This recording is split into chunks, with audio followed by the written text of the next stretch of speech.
Terima kasih pemirsa, Anda masih bersama kami dalam Power Breakfast dan kita berada di segmen Create Up. Tapi sebelumnya ada informasi terlebih dahulu pemirsa, di mana terus menumpuknya sampah plastik yang tidak terurai.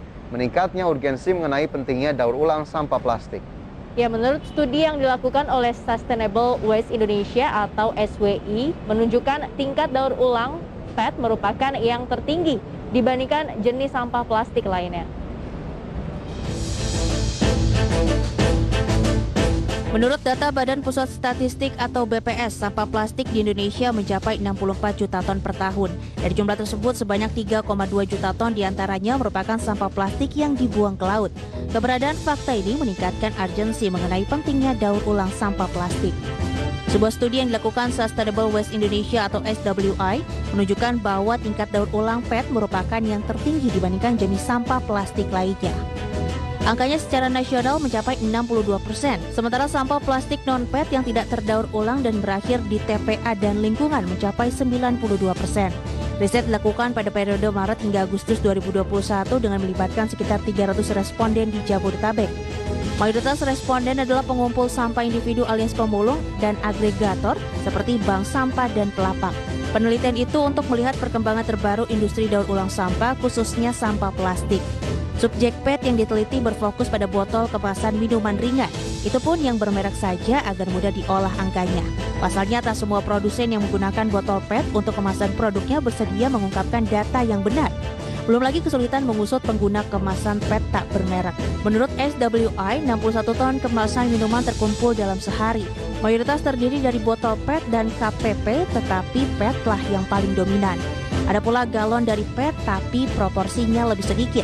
Dari sederet jenis kemasan tersebut, galon PET adalah yang paling tinggi recycle rate-nya, sampai dengan 93%. Kemudian botol PET 74%, sedangkan KPP 81%.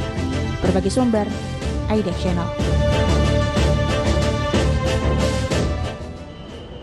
Dan pemirsa, untuk membahas tema kita kali ini mengenai galakan daur ulang sampah lewat startup, sudah terhubung melalui aplikasi Zoom dengan Muhammad Ihsan, co-founder dan CEO Octopus Indonesia. Selamat pagi Pak Ihsan. Halo, selamat pagi. Apa kabar Pak Ihsan? Baik ya? Baik. Luar biasa, sehat selalu di tengah pandemi ini yang masih belum berakhir. Pak Ihsan, terima kasih banyak sudah bergabung bersama kami dalam Power Breakfast. Hari ini tema kita sangat menarik nih Pak Ihsan, galakan daur ulang sampah melalui startup. Tapi sebelum kita gali lebih jauh, saya justru ingin tahu nih dari Pak Ihsan dan juga Octopus, pandangannya seperti apa terkait permasalahan sampah di Indonesia sejauh ini? Ya, masalah sampah sebenarnya kita bisa dibilang udah sampai di level kritikal ya, bukan jadi masalah yang masih bisa dientar-entar gitu, bisa bicaranya kurang lebih seperti itu. Karena saat ini per hari Indonesia itu kita memproduksi kurang lebih 170.000 ton sampah gitu, yang dimana kalau dalam satu bulan itu kalau ditumpuk tuh ukurannya sama kayak Candi Borobudur gitu. Dan memang permasalahan ini timbul bukan hanya masalah dari salah satu stakeholder, di mana apakah itu masalah dari masyarakat, pemerintah ataupun swasta, tapi ini adalah sebenarnya permasalahan yang menumpuk antara multi stakeholder gitu di sini, di mana ada pemerintah, masyarakat dan juga sektor swasta. Oke, jadi satu harinya 170.000 ton, jadi kalau satu bulan tumpukan sampahnya itu kayak Candi Borobudur, jadi banyak banget ya Pak Ihsan ya. Oke, tapi mungkin Anda sendiri melihat pengelolaan sampah di Indonesia ini sudah seperti apa? Ya, jadi sebenarnya di Indonesia itu, bahkan di seluruh dunia, ya namanya pengelolaan sampah tuh hanya terbagi menjadi 3 gitu ya. Yang pertama itu adalah segregation, yang kedua itu adalah collection, dan yang ketiga adalah landfill management. Dan kita bisa melihat bahwa di Indonesia ini tiga-tiganya tata kelola bisa dibilang masih sangat buruk gitu, karena nggak lain dan nggak bukan karena semua dibebankan kepada pemerintah gitu. Dan di mana kalau misalnya kita berkaca ke beberapa negara-negara maju, sebenarnya 3 sektor ini di mana tiga-tiganya kita sebut sebagai waste management ya, itu dikelola oleh pihak swasta gitu. Dan memang yang kuncinya terbesarnya itu ada di level segregation ataupun pemisahan ataupun pemilahan, di mana yang berperan penting di sini adalah masyarakat atau kita sendiri sebenarnya. Oke, jadi kalau dari pernyataan Pak Ihsan tadi, apakah kemudian ini menjadi letak dari permasalahan sampah di Indonesia? Hanya bergantung kepada pemerintah, masyarakatnya tidak begitu aktif terlibat, Pak Ihsan? Atau seperti apa? Betul, betul sekali, betul sekali. Jadi memang tingkat daur ulang yang masih sangat rendah, kemudian kapasitas TPA ataupun landfill yang saat ini sudah penuh, itu pun semua karena permasalahannya adalah dari diri kita sendiri gitu, dari masyarakat yang memang dari tingkat kesadaran dan juga tingkat keterlibatan itu masih cukup rendah gitu dalam melakukan daur ulang sampah gitu. Oke, lantas dampaknya apa nih kalau pengelolaan sampah di Indonesia termasuk sampah plastik ini kurang baik gitu? Nanti efeknya apa sih yang bisa ditimbulkan? Ya, jadi saat ini sebenarnya ada 8 kota di Indonesia itu sudah mengalami krisis di sisi TPA ya, ataupun tempat pemrosesan akhir. Jadi kita bisa bicara sebenarnya pemerintah udah mendorong nih beberapa solusi, ada waste to energy, terus kemudian ada juga beberapa solusi lainnya gitu. Tapi kita bisa bicara sebenarnya permasalahan yang timbul dari yang tadi asal mula sampah ini, di mana itu kita sendiri nih para masyarakat, itu permasalahan sekarang yang muncul adalah TPA ini semua pada penuh gitu. Dan kalau kita biarkan ini terus-menerus gitu, makanya seperti yang tadi saya sampaikan di awal bahwa ini bukan masalah yang bisa dinanti-nanti lagi. Gitu. Ini kondisi permasalahan yang sudah cukup genting dan memang harus diselesaikan dari sekarang. Gitu. Itu kondisinya kita sudah berada di level itu gitu permasalahannya. Oke, jadi memang masih cukup banyak permasalahan dari tata kelola sampah saja yang memang secara nyata bisa kita lihat. Nah, ini belum selesai soal sampah, kita bicara soal daur ulang berarti ini masih cukup jauh, Pak Ihsan. Di Indonesia bagaimana kemudian fasilitas daur ulangnya? Apakah masih jauh dari kata cukup? Ya, sebenarnya kalau misalnya kita bicara fasilitas daur ulang, di Indonesia ini sekarang sudah sangat cukup mumpuni. Gitu. Ada beberapa sektor swasta yang bahkan mereka sudah mulai bergeser gitu dari menggunakan kemasan baru gitu ya, ataupun material baru, mereka menggunakan material daur ulang. Dan di Indonesia saat ini ada beberapa industri daur ulang yang kita bisa sebut, misalnya salah satu industri botol PET aja ya, salah satu ini, itu adalah salah satu industri terbesar di Asia Tenggara, gitu yang lokasinya ada di Indonesia, gitu. Dan itu baru botol plastik, belum lagi ada kardus di situ, terus kemudian ada kertas, kemudian ada beberapa jenis plastik lainnya, gitu, termasuk dan juga botol kaca, dan bahkan sekarang sudah ada industri daur ulang sampah elektronik. Dan yang mungkin sebenarnya nggak semua masyarakat Indonesia tahu gitu. Yang sebenarnya apabila kita bisa melakukan pemisahan dengan baik gitu akan memberikan nilai manfaat ekonomi sebenarnya kepada masyarakat. Oke.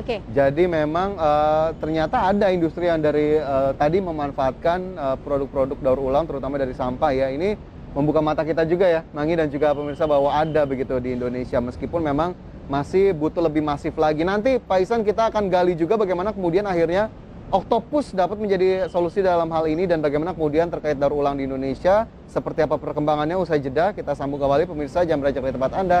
Kami segera kembali sesaat lagi.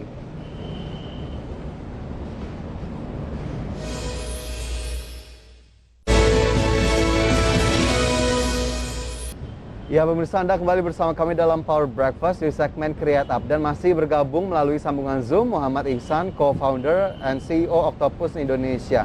Pak Ihsan menyambung pertanyaan saya di segmen sebelumnya. Bagaimana kemudian kehadiran Oktopus bisa menjadi solusi nih Pak Ihsan terkait dengan daur ulang sampah di Indonesia? Ya, jadi kita mendorong masyarakat untuk bisa melakukan daur ulang melalui aplikasi ya, gitu. Dengan semudah hanya dengan 10 pieces sampah yang mereka punya gitu, mereka bisa melakukan pengiriman melalui aplikasi kami gitu. Itu yang pertama. Kemudian yang kedua adalah skema insentif ataupun reward gitu. Jadi setiap mereka melakukan daur ulang gitu melalui aplikasi kami, mereka akan dapatkan insentif yang bisa ditukar gitu ke beberapa macam voucher dan juga termasuk untuk data, voucher listrik ataupun voucher makanan gitu. Jadi memang skema insentif ini yang kita terapkan pada masyarakat supaya mereka terdorong untuk melakukan daur ulang dari rumah. Oke, jadi kalau kedepannya nanti saya punya sampah-sampah plastik di rumah, misalnya botol minuman, saya ke Oktopus aja ya Pak Ihsan ya. Jadi biar saya dapat insentif tadi ya, berupa voucher makanan bisa dong? Betul. Oke, tapi mungkin dari sisi bisnisnya seperti apa? Iya, dari sisi bisnis sendiri sebenarnya kita bekerja sama dengan beberapa industri terbesar ya, industri kemasan dan juga industri daur ulang terbesar yang ada di Indonesia.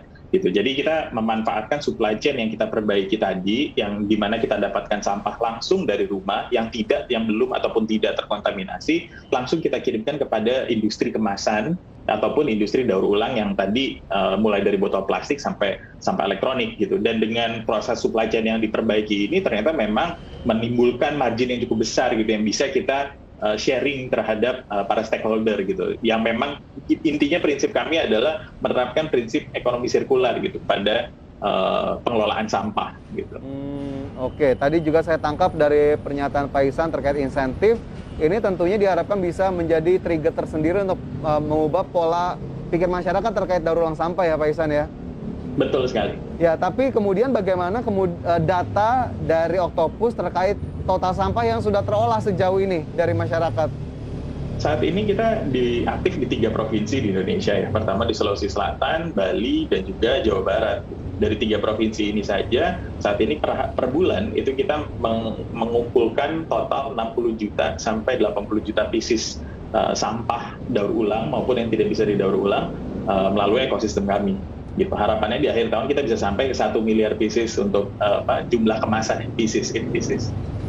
Oke, jadi kedepannya targetnya 1 miliar pieces sampah bisa diolah lewat Octopus ini. Tapi mungkin harapan dari Pak Ihsan sendiri kepada masyarakat ketika Octopus ini hadir tuh seperti apa sih? Bisa merubah mungkin pola perilaku masyarakat yang suka buang sampah sembarangan atau seperti apa? Ya, sebenarnya satu hal ya, harapan kita sebenarnya dengan kita mengembangkan aplikasi ini, itu masyarakat lebih mudah gitu melakukan daur ulang, itu yang pertama. Kemudian kedua adalah berubah pola hidup, betul sekali gitu. Kita pengen mereka untuk bisa membiasakan yang namanya untuk segregasi dari rumah gitu. Sebenarnya 2 poin penting itu yang sebenarnya kita harapkan dari stakeholder paling penting, di mana di sini adalah masyarakat.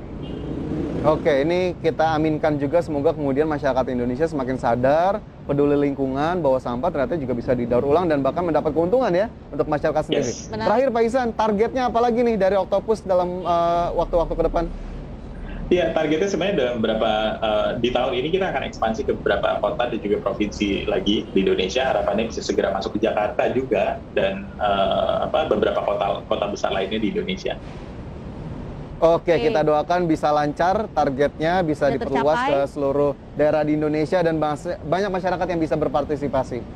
Pak Ihsan, terima kasih banyak atas waktunya di pagi hari ini. Pak Ihsan, sehat dan sukses selalu ya untuk Anda dan Octopus. Terima kasih. Oke, ya pemirsa, 90 menit sudah kami menemani Anda dalam Power Breakfast. Lindungi keluarga Anda saat penularan COVID-19 semakin meningkat. Dan pandemi ini bisa kita lalui dengan patuh dan disiplin pada protokol kesehatan. Semua wajib pakai masker karena masker dapat melindungi kita dan orang terdekat dari COVID-19. Gunakan masker secara benar dan ajak keluarga serta orang sekitar melakukan hal serupa. Salam sehat. Ya, dan semoga pembahasan hari ini dapat menjadi referensi dan sumber informasi untuk Anda. Tetap perbarui informasi Anda hanya di IDX Channel, your trustworthy economic business and capital market channel. And See you in the morning.